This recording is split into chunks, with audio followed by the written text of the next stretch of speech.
Bickley Blast.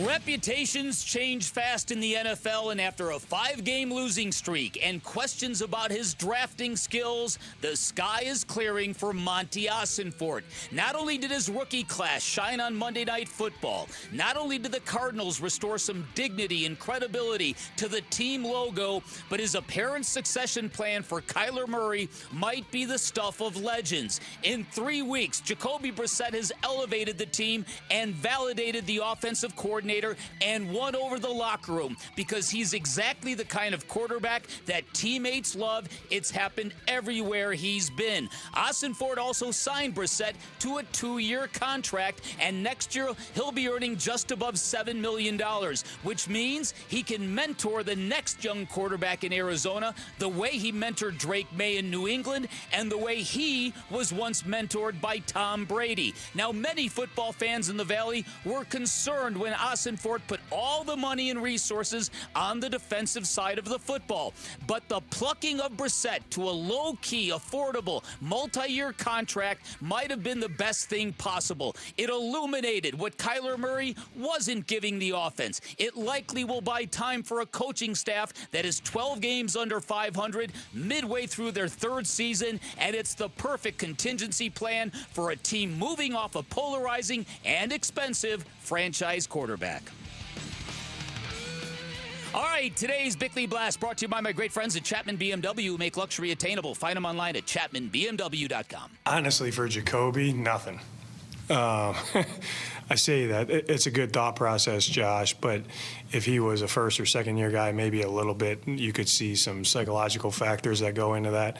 Jacoby does his job, takes it one day at a time, prepares when he wasn't the starter, prepares to be the starter because he knows his role can change, and now he's going to prepare the same way. Jonathan Gannon, the head coach, yesterday was asked, hey, what does it mean for Jacoby Brissett knowing he'll start for the next couple of weeks? You heard the answer there. That's been the consensus, and it was the consensus before he ever got to Arizona, too. Yeah. Jacoby Brissett, the consummate pro, as a backup quarterback in this league for a long time. Now he's got the opportunity to move forward. And we'll get into that in a second. I just wanted to pass this along, too. It's a story that broke this morning, and it's a tragic story. Marshawn Kneeland of the Dallas Cowboys, who scored the Cowboys' first touchdown against the Cardinals on that block punt recovery, has passed away at the age of 24. Wow. The Cowboys released a statement that says it's with extreme sadness that the Cowboys share that Marshawn Kneeland tragically passed away this morning. Marshawn was a beloved teammate and member of our organization.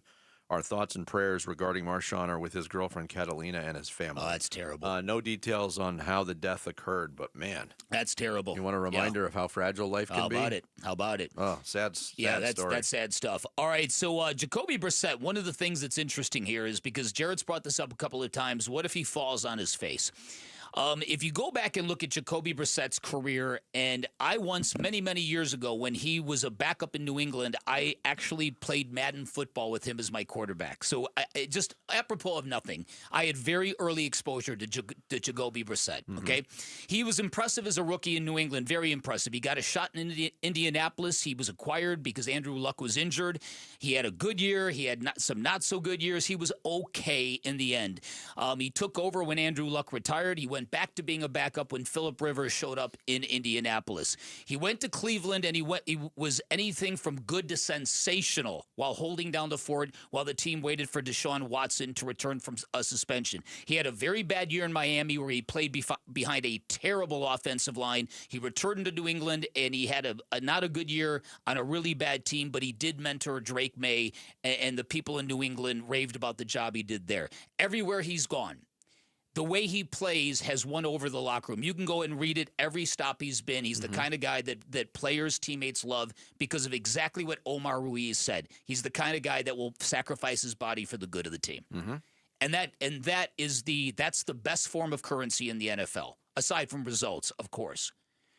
So that's Jacoby Brissett. He's a very smart player. His interception rate is very, very low, historically low. So the idea, lowest ever. Right, the lowest ever. So the idea that he's going to go into one of these games and just start throwing the ball all over the yard to the other team, I suppose it could happen, but there's no history that suggests it will. No. So I think at the very least he'll be mediocre. And at the best, he'll be exactly what he's been the last 3 weeks. And if the Cardinals' defense truly elevates, they got a shot at this. You got to beat the Seahawks this weekend, but they got a shot at this. But if not, as I said in the blast, the Cardinals are really set up perfectly to absorb the loss of Kyler Murray, whether it's a trade or waiving him or cutting him, whatever the case may be. Yeah, for me, what Jacoby Brissett represents for the Cardinals in the now is a chance. Look, they've dug themselves a hole, and their shovel's got to work out on Monday night, too, in that win against Dallas. But they're still in a hole. And this is a full-on divisional weekend in the NFC West. Because you got the Cardinals taking on the Seahawks, you got the 49ers playing the Rams. Those three teams all have big advantages over you. But the Cardinals have to take care of their business. Had everything, let's just say everything right now was the same, but the Cardinals didn't upgrade their backup quarterback position. Mm-hmm. And they went into the season with Clayton Tune again. So I think everybody would universally say the season's over. Mm-hmm. It would be an opportunity for Clayton Tune to get some experience moving forward, but you're not going to win any games. Jacoby Brissett gives you a chance to win some games, and that's what needs to happen for them to continue digging out of this hole. We brought it up a lot, not only when it happened, but when the offseason wrapped up. The only significant offensive improvement the Cardinals made on this roster was Jacoby Brissett, and now it looks pretty prophetic. 2 years, $12 million. That might be the smartest thing he's ever done. It's the biggest story of the season.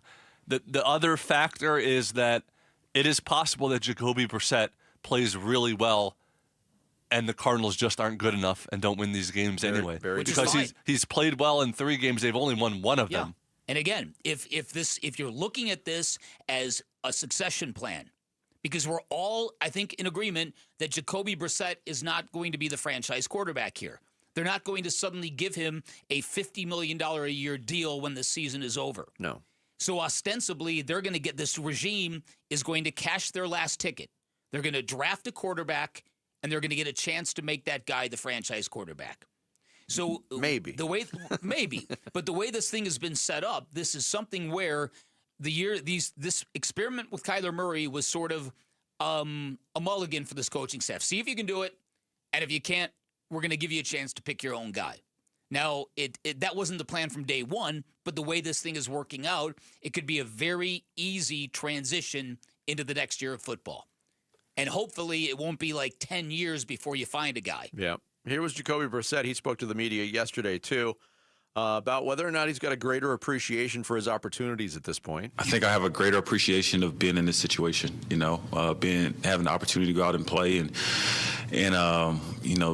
do the thing that I love to do. I mean, it's not promised. I know that. Been in this league for a while. I know these opportunities are precious because they don't last long. And it's just taking it day by day. Look, and we know this, too, that the moment is not too big for Jacoby Brissett. Mm-hmm. And at the baseline level, that's what you want from a backup quarterback. How many times have you seen a backup quarterback get pressed into duty, and you're like, oh, wow, there's no chance. They're swimming. They can't handle the enormity of this stage. This is never going to be a big enough or too big for Jacoby Brissett. Mm-hmm. Whether or not that translates to wins, I think that's the big burning question now. Cardinals have a little wind in their sails after finally holding on to a game on a big stage, going into a real tough place to play against a good football team. I'm real curious to see what this looks like. Yeah, so am I. I think it will look like we hope it will look. I think it will be competitive and close, unless Seattle is really that good. But it's really going to be incumbent on the Cardinals' defense, to me. Thanks for watching Bickley and Marotta. Click to see the latest Bickley Blast and hit the button in the middle to subscribe to Arizona Sports.